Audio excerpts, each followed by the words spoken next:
I'd like to call this meeting to order, please. May we have the roll call? Yes, ma'am. Dr. Bofi? Present. Dr. Bofi is present. Mr. Davis? Present. Mr. Davis is present. Ms. Edmonston? Present. Ms. Edmonston is present. Mr. Garvey?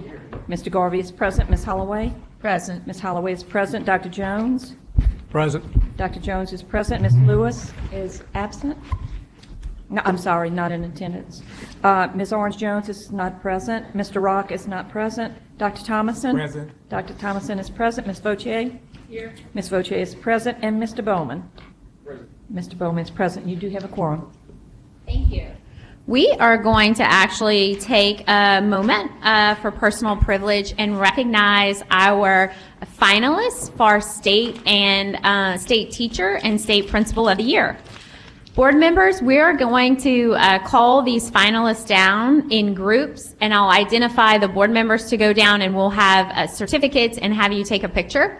But before we do that, I'll give you a little bit of history about the process that got these individuals here today. So this program is a joint effort with the Louisiana Department of Education, Dream Teachers, and the Louisiana Association of Principals to recognize and celebrate some of the state's most exceptional educators through these programs. 80 education authorities submitted applications with approximately 200 teachers and 100 principals. And those applications were narrowed down to 48 semifinalists. We had 24 teachers and 24 principals. And at the beginning of this month, our finalists were announced. And so we are going to meet our 18 finalists today. I do want to recognize Ken Champagne with Dream Teachers. We appreciate all Dream Teachers does to support and recognize the State Teachers of the Year and the Principals of the Year. Now, also, board members, want to ask you to mark your calendars for Friday, July 28th, where we will have the ceremony to publicly recognize these individuals, but also find out how the finalists for the interviews that are taking place tomorrow. So our finalists are here today. They're meeting as a group with the department, and Joni Smith is meeting with them, I understand. And I think this is an incredible opportunity for you all to network together. So you get to meet your peers from across the state, and I hope that that turns out to be a great opportunity for you. And then they'll take their interviews will take part tomorrow. So I know you guys are all excited about those interviews. So we will start with our first group. And I'm going to ask Mr. Garvey and Miss Holloway, and I think that's it for, and then Dr. Jones to go down for this first group. And the at-large members as well, please. And so, we will start with Lorraine Fedison Winder from Langston Hughes Charter Academy. This is a First Line School. Lorraine, come on up, please.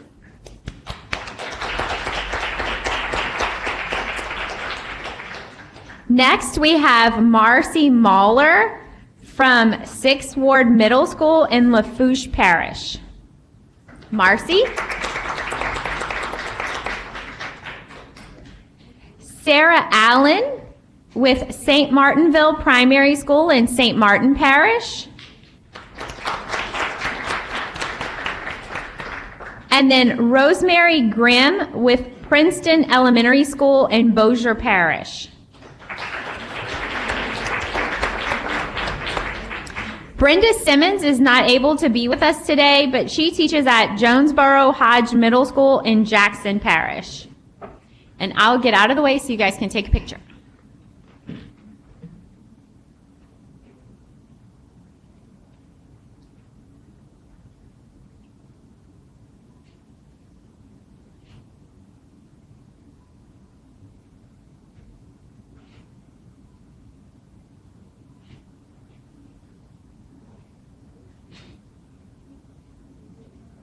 Just want to tell you all before you go, that's my signature on there. They didn't give me the whiteout. That's the real reason that we need to keep on teaching cursive writing.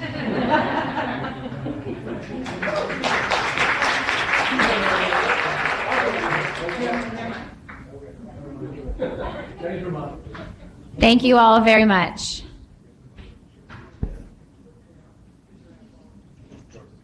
Miss Edmonston, would you like to join the next group?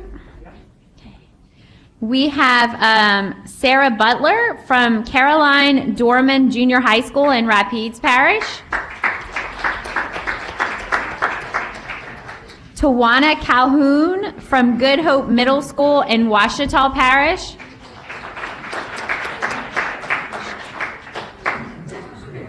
Sandra Jones from Mangum Elementary School in Richland Parish. David Gray from Union Parish High School in Union Parish. Elizabeth Shotland from Mamu High School in Evangeline Parish. Cleo Perry Jr. from Questworth Elementary School in East Baton Rouge Parish. Angelina Drago from Hammond High Magnet School in Tangipahoa Parish. And I'll note that Angelina and Sarah are teachers, and the principals in this group are Taiwana, Sandra, David, Elizabeth, and Cleo. Congratulations.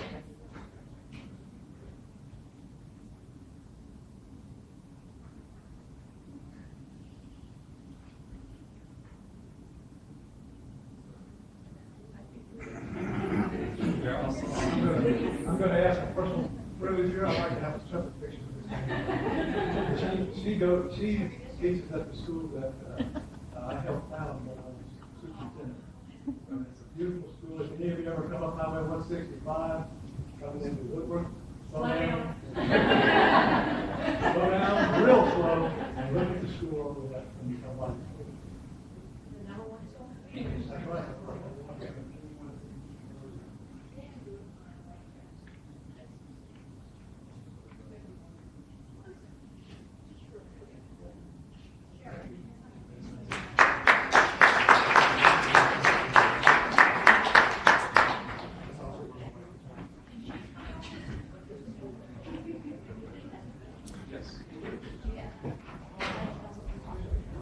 Now from my BESE district in Calcasieu Parish, we have Principal Shannon Folks from Sam Houston High School. We also have Principal Bobby Delaney from South Cameron High School.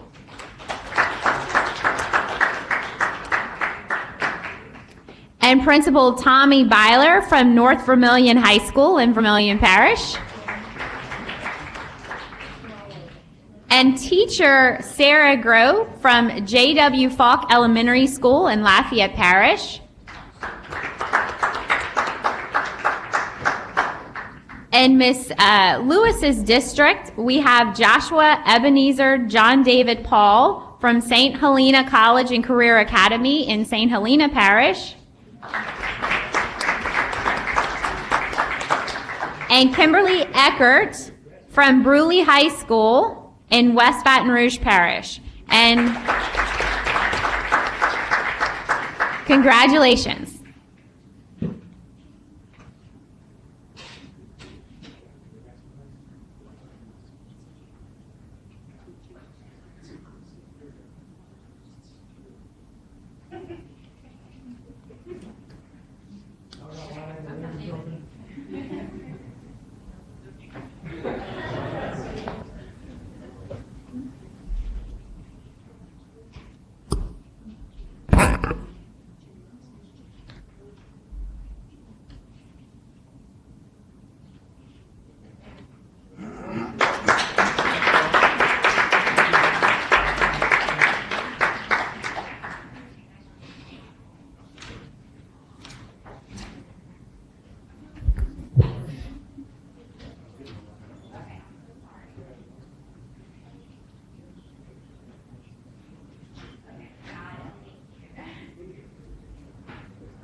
Thank you, Ms. Grimm, for coming back up. I'm sorry that I missed Mr. Davis there. And board members, I have your invitations to the Dream Teachers event on July 28th, so we'll make sure that the staff gets these passed out. Thank you so much. Congratulations to our teachers and principals.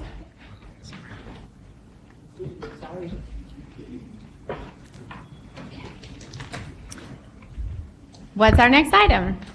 Your consent agenda is ready for your approval, adding item 5.1. Is there a motion?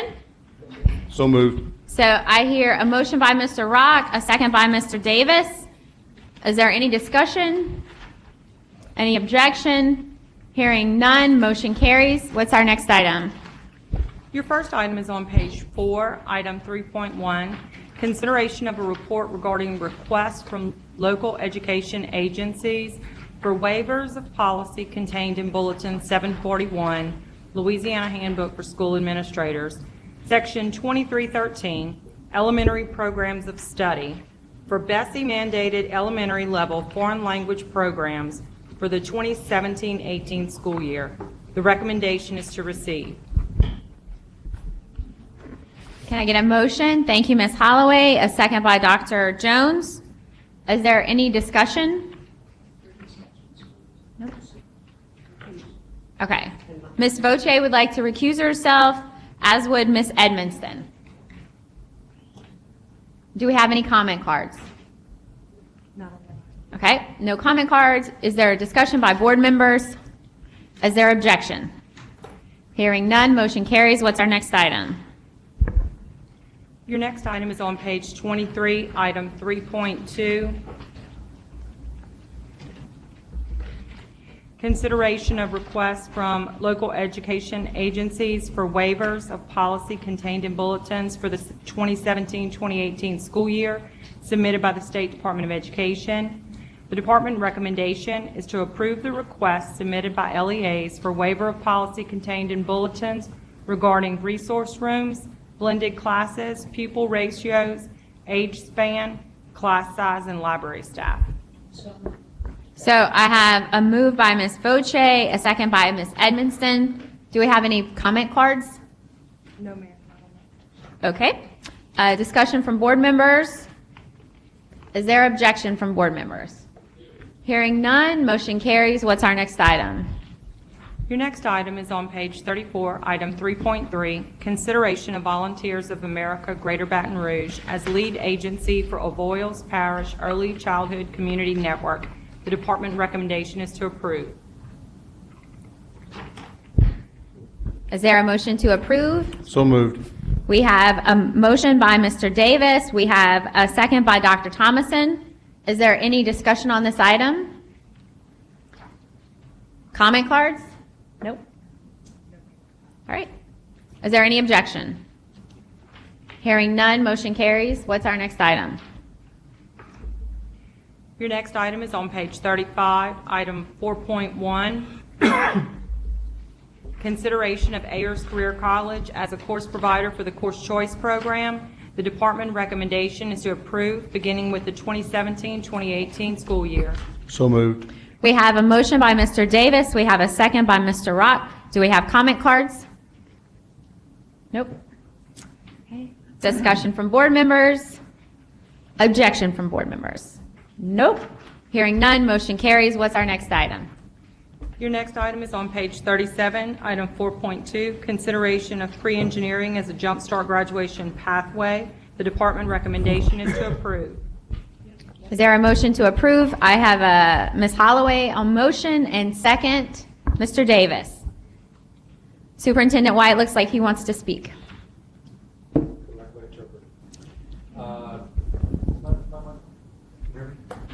No.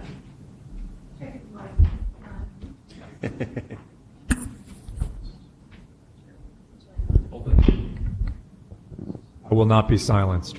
Thank you. Thank you. Members, this is a proposal for you to approve a Jumpstart pathway, but I want to just explain why this is a little bit different. As you know, local regions propose pathways that you ultimately then approve, and so in this case, the Capital Region Jumpstart teams have proposed a pathway. But this pathway, A, has been done in conjunction with the College of Engineering and the Kane Center at LSU. And B, it is course content that we ultimately hope to be both conducive not to a career diploma exclusively, but also to a TOPS university diploma and to qualifying for TOPS and admissions into a four-year college, including dual enrollment credit in a four-year university. This is a pre-engineering pathway, so it is a career pathway, but it is also highly, highly rigorous academic coursework designed by the state's flagship university. As such, students will take courses in data analysis, in quantitative reasoning, in modeling, also in pre-engineering, programming, and coding, and other fields that are particularly relevant to equipping students for advanced standing in the College of Engineering at Louisiana State University. It is being piloted, and I'm happy to see Superintendent Lemoyne here to discuss, potentially to discuss this issue, Kevin. But it's being piloted in a small number of schools in the general Baton Rouge area, but with two hopes. First, that we will be able to scale its growth over time. And second, that in the winter, after the pilot has gotten off the ground, we're able to bring it back to you and the Board of Regents at your next joint meeting and to qualify these courses as both qualifying for STEM or math and science credits toward the diploma and qualifying on the TOPS course grid. So what you will effectively have now is students pursuing a jumpstart pathway, but in search of either a 2-year or a 4-year setting rather than making the choice. And we're going to be asking you to consider these policies after the pilot has commenced over the course of the winter. I believe we are joined by, I know Assistant Superintendent Bradford. I know I mentioned that Superintendent Lemoyne was here, and I thought I saw LSU represented as well. Oh, there's Professor Newbrander from LSU is here as well. Thank you very much, Madam Chair. Thank you. I'm going to go ahead and go to public comment, and then we'll, you can, when I call them up, I'll go ahead and defer to you. So Nanette McCann, Kevin Lemoyne, and Dr. Craig Harvey, if you'd like to come and testify, and Ms. Fauché. John, I think this is a great pilot program. You talked about potential for scaling up, or obviously because those students who would have access would be within driving distance of LSU and then, I guess, partnering with schools in the surrounding areas. Are you looking at scaling up on an online basis or partnering with other universities who have education, engineering departments, which then school systems would approach and work through partnerships for this pathway? More the latter. You know, I'll be interested to see what happens then at Baton Rouge High and then Point Coupee and other places, and we'll see how all this works. But I think now that the pathway would apparently be approved, UNO, Northwestern, you know, could adopt the framework that's been done with relevant school systems there. That said, a school system could also partner with LSU, we hope, in the future, even if they're not in the capital region, and we hope that too. But so you're approving the pathway, not the provider. Right, I Yeah. understand that. Yeah. But in terms of for the future, for those areas that are not in the capital region. Yes. And then when they're finished talking, maybe if you talk a little bit about Project Lead the Way, and is that in any type of discussion for I guess, a parallel pathway that may or may not then carry dual Yeah, enrollment and credit I'll such discuss that as well. matter. Yeah, yeah. We'll go ahead and start with you. Yes, Kevin Lemoyne, Superintendent of Point Coupee Parish. First of all, I want to thank you for allowing me an opportunity to speak to you today. I'd also like to say that this would not be possible for our students had it not been for the work of LSU, the Louisiana Department of Ed, East Baton Rouge Parish, and Lee High School in particular, so that this curriculum can be offered to our students in Point Coupee Parish. As a rural parish, it's difficult for us to find partnerships, even as with universities as close as LSU. But given the opportunity to participate in this program will allow our students at the STEM Magnet Academy at Point Coupee, which you probably know as the former Point Coupee Central High School campus, the opportunity to offer a student body of 500 students in grades 5 through 10. And we have only 9th and 10th grade students for next year. And of the 140 students, 80 has enrolled in one or two of these elective courses that we'll be offering next year. It's because of the STEM-related curriculum, like the pre-engineer pathway, that allows us to attract more than 200 students back into our school district over the last year. We do have traditional non-STEM related vocational pathways, like traditional agricultural welding, surf lab nursing assistants. But this pathway will allow our students to gain real-world knowledge into what it's like to enter the field of engineering. We'll also provide them the rigor of the TOPS University diploma that our students will need in order to pursue the more challenging curriculum ahead of them at the university level. It is my hope, like Superintendent White said, that this will just be step one in the path towards getting this accredited as an advanced pathway in the months to come. Thank you. Thank you. Go ahead. Annette McCann, I'm principal of Baton Rouge Magnet High School and Lee Magnet High School. 3 years ago, when we started Lee Magnet High School, we partnered with LSU through a partnership, and we started. Thank you. Sorry. Nanette McCann, principal of Baton Rouge High and Lee Magnet High School. So 3 years ago, when we started our partnership with LSU, we started designing the engineering pathway. We only started for our academy, for Lee Magnet High School, but after working with Dr. Harvey and Dr. Newbrander, we realized that this pathway could be a certification for Jumpstart. So we have actually started last year, we started teaching our engineering courses. So this is happening on the high school campus. It's very successful, and for a rigorous pathway, I'm asking for the recommendation because at magnet schools, we don't have Jumpstart classes, and this would be a great certification for high school. Thank you. Thank you. I'm Craig Harvey. I'm the Associate Dean for the College of Engineering at LSU. As Ms. McCann stated, we started this program. I guess she started 3 years. I started working with her about 2 years ago with Dr. Newbrander as well, who brought me in developing engineering curriculum at the high school level. If you look at the literature base, you'll find that most students, by about middle school, are deciding whether they want to do a technical field or not. And so for us to change the dynamics of our students, we've got to get into their place of business, which is our high schools and middle schools, much earlier in their life if we expect to grow our STEM fields in engineering, to be frank honest. And so we've built this curriculum. When I went to work with Ms. McCann, one of the things that concerned me on the front end of this was that we were going to take just teachers and we were just going to directly throw material and say, go teach engineering. And fortunately, with Ms. McCann's leadership, she said, no, hire me an engineer and we'll put them in the classroom. And that's exactly what she did. And then that engineer has worked with me to actually build and create the curriculum that actually goes in the classroom. And this summer, due to Dr. Newbrander's leadership, we actually have, I think it's about 10 teachers that are actually into the area that are being taught this material on how to deliver it in the classroom, what the content of the material is, and things of that type. As it turns out, about 3 or 4 of these are actually engineers that are actually in the classroom. They're actually teachers that have been in our school systems the whole time. And so we're allowing them to engage and bring students to the forefront of engineering. If you look at all data that's out there, engineering and science and STEM fields are just growing and will grow over our future.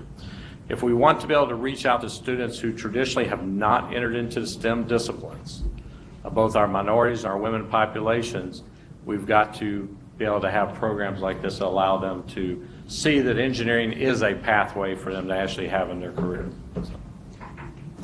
Thank you. Yes, Ms. Edmonston.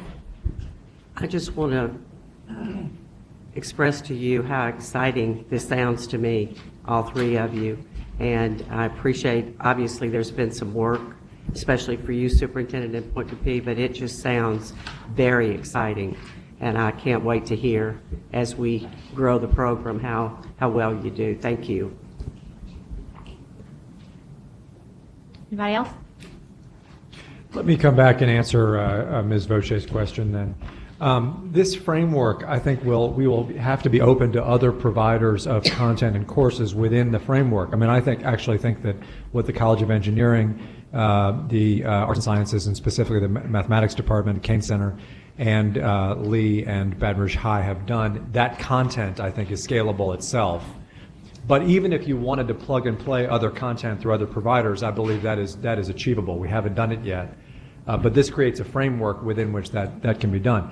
Project Lead the Way has themselves a culminating credential, a pre-engineering culminating credential. I don't see any reason why this wouldn't be discussable in that context. In fact, I think, Ken, we're already talking with Lafayette Parish about doing that. Also, there's a robotics dimension of this sequence, and there has been a lot of discussion recently about FIRST versus VEX, I believe is the name, VEX, right? And those are from our perspective interchangeably used, and that allows us some scale as well. So we're just creating a framework, and the providers within that can implement in whatever way they see fit. So I have to say that as a board member, this is incredibly exciting, and I'm glad that we have Jumpstart in place to create the beginning or pathway for these opportunities, but it takes people to breathe life into this and make it happen. So I appreciate all of you and the different roles that you're playing and making this possible, and look forward to you helping us take it to scale in our state. So thank you very much. Board members, is there any objection? Hearing none, motion carries. What's our next item? Thank you. Your next item is on page 37, item 4.2, consideration. Oh, wait, I'm sorry. That's the one we just did. Your next item is on page 54, item 5.2, consideration of an update report on the Accountability Commission. The department recommendation is to receive the superintendent's update report and to receive the minutes of the Accountability Commission meeting held April 24th, 2017. Is there a motion? So moved. Mr. Davis, and second by Mr. Garvey. Board members, do we have any comments? Is there any objection? Are we getting a report from the superintendent? Yeah, I'll deliver just a brief update and a couple of brief comments. I apologize. At the last meeting on accountability in March, you directed us to begin the process of developing regulations pursuant to the ESSA plan that was submitted to the federal government based on the recommendations developed by the Accountability Commission. Over that period of time, the federal government has been relatively slow to move in their review process. You may have read that over the course of the last week, they have begun to give feedback. They gave initial feedback to the plan submitted by New Mexico, Delaware, and Nevada. And their feedback was extremely specific, I think probably overly burdensome, and they've received a great amount of criticism for that, so I think they're revising their process. Also, you had suggested to us that, or directed us to go back and look at end-of-course assessments, and a number of focus groups have been held in the time since, and we have ongoing thinking about that issue as well. Both of those issues, meaning the federal feedback on our ESSA plan and our own, at your direction, our own feedback on the end-of-course structure are, we therefore believe, best proposed at the August meeting. As we have received no feedback from the federal government yet, we do have emerging thinking around end-of-course assessments, and we'll bring all of that at the board's August meeting as one package.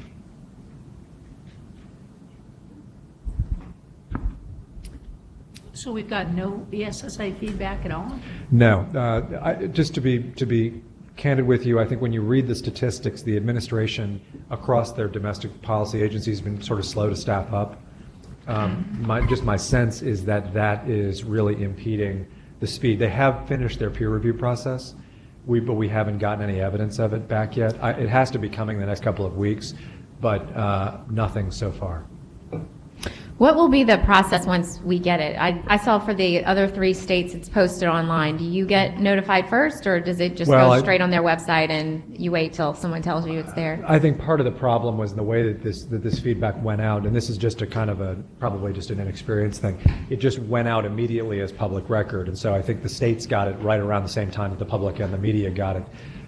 In previous administrations, we would have gone through a much more iterative process where they would have asked for conference calls, and we would have worked it through and corrected any misperceptions and so on. And that's what we've been anticipating. My hope is that's what will happen, is they'll start those kinds of dialogues, but we have not received any outreach from them since the final submission of the plan. Thank you. Ms. Edmonston? I was just wondering, will you repeat what you said about the 3 states? or let me just see if I understand. They have gotten feedback.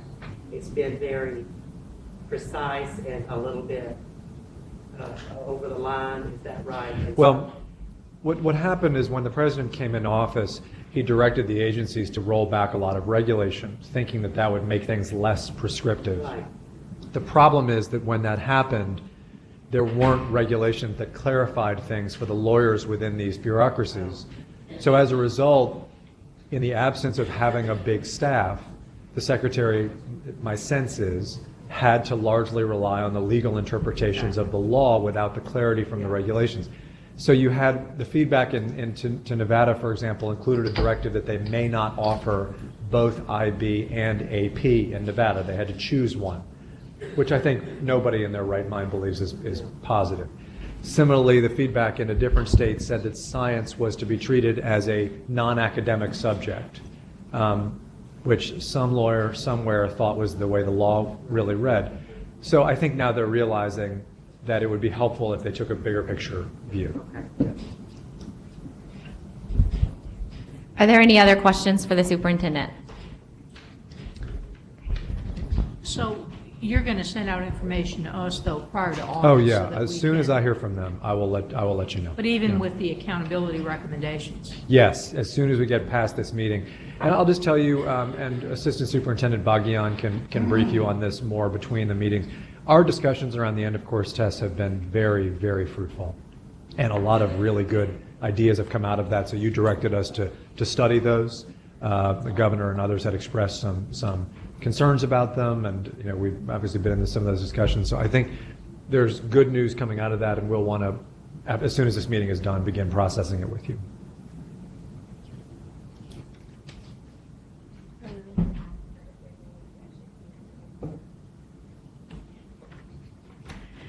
Is there any objection to that report?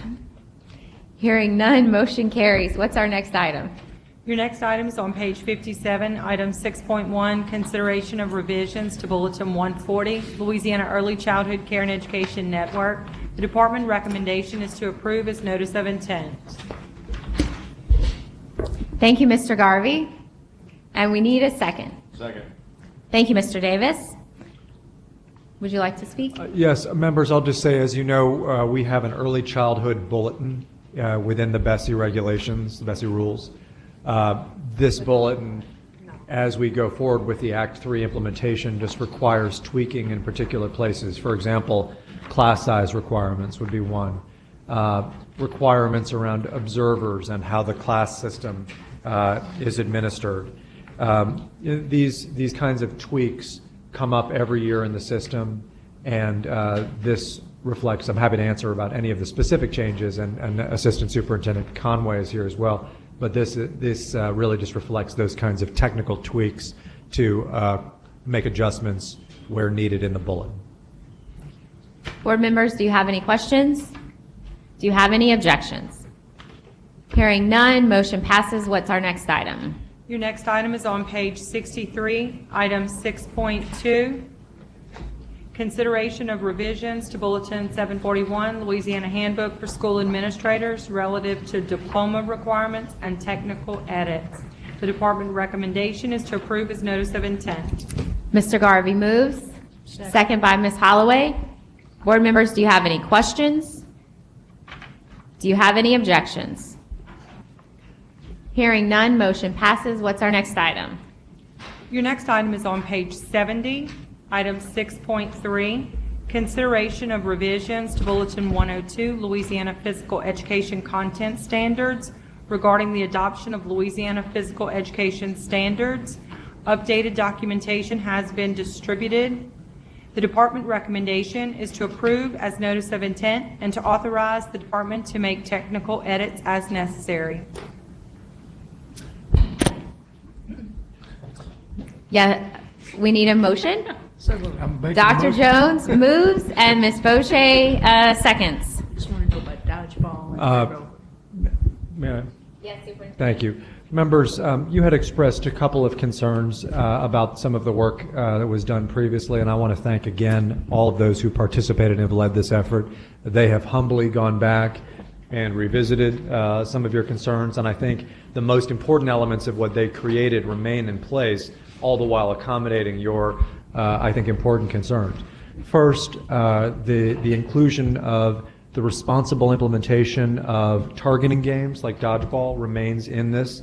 So what they have, I think, very smartly done is said that those things may be conducted in schools, but they shall be supervised, and just to make sure that there's not a demeaning aspect to any of those games. Secondly, there was a fair amount in here previously that you felt went beyond a standard, like a behavioral standard, and went more toward a directive or guidance. And they have, I think, very thoroughly gone through and scrubbed the language to make sure that it really truly reflects outcomes and standards, not directives and mandates. I hope that that meets with your approval, and once again, I want to express my gratitude. Mike Como very capably led this work for us, as he always does, and to all who assisted and led that work, I thank you very much for doing so. We're happy to answer any questions as well. Dr. Jones? Okay, I just want to confirm the most burning question in the academic arena that I've had since I've been on this board. Will my grandson be able to play dodgeball in the 6th grade? He can play dodgeball all he wants. Okay, I commend the group for the efforts they put into doing that and the corrections that you made, and I thought they were really good. Ms. Hill, I see the comment card. Did you want to speak, or was it just to answer questions? Okay, thank you very much. Board members, do you have any other comments or questions? Do you have any objection? Hearing none, motion passes. What's our next item? Your next item is on page 170, item 6.4, consideration of revisions to Bulletin 111, the Louisiana School District and State Accountability System regarding a specialized accountability program for schools operated by the Office of Juvenile Justice. The department recommendation is to approve as notice of intent revisions to Bulletin 111 regarding the accountability program for schools operated by OJJ. Can I get a motion? So moved. I'm sorry, I didn't hear where that came from. Was that you, Dr. Thomason? Yes, and a second by Mr. Davis. All right, Superintendent Thank White? you. Members, I'm just going to speak briefly about Act 500, and then I'll talk about a larger body of work. Act 500 was an effort in the 2016 session of the legislature to try to bring those education facilities operated by the Office of Juvenile Justice under an accountability framework that provided more accurate measurement of student outcomes in those settings. These are minors who have been detained in these facilities for a variety of reasons. They are going to come back to us as students in our schools, and we are legally obligated to educate them. However, there was the concern that some of the facilities were not providing the level of education needed, and I think that was largely validated by the group that went about creating this system. Assistant Superintendent Bagian participated in the process. There was a public process as mandated by the law that led to the development of what I think is a set of very common sense measures that will be used henceforth by the department to measure and evaluate the performance of these care and education facilities. I should note, though, that I don't think that this addresses the full scope of stops along the way for those students who find themselves in under corrective action. And let me note that there is an entire system of alternative schools, some that are very promising, some that are very struggling, and that we do not have an effective system for defining and for measuring and for rewarding or supporting the outcomes of those schools. There is currently also a task force underway to address those issues, and what I hope is that this really is just the starting point for being able over the next couple of years to continue the process of better defining, better measuring, and better supporting education for any student who has had to have been referred out of their home school for behavioral reasons, or of addressing the needs of students whose best environment is the home school but still have issues that are manifesting themselves behaviorally. So I look forward to this not being the last discussion related to, in some respects, alternate settings for students who have crossed particular lines. But this is today just related to OJJ facilities. Thank you, Madam Chair. Ms. Boje? Right, these are only actually OJJ schools that operate independently as schools. That's correct? right, yeah. Because in many of the parishes, mine included, we have an alternative school, but we also, under the umbrella of the alternative school, service those children in juvenile detention for periods of time, and that's part of our Yeah, alternative that's not- school population. that's So not- these are not, but when we do have that bigger discussion on alternative schools, you know, part of this population will be rolled into Yes. our alternative school populations, because in many of the smaller parishes and such, those do not operate as independent schools, but just as part of our own school system. Yeah, and I'm looking forward to bringing you some data to share about this. Katie and Lisa French and others have done some really interesting work already in identifying. And I think that, I find the numbers very interesting to look at and see how different kids are being addressed in different places. But from an accountability perspective, from a programmatic perspective, I think we have a lot of work to do.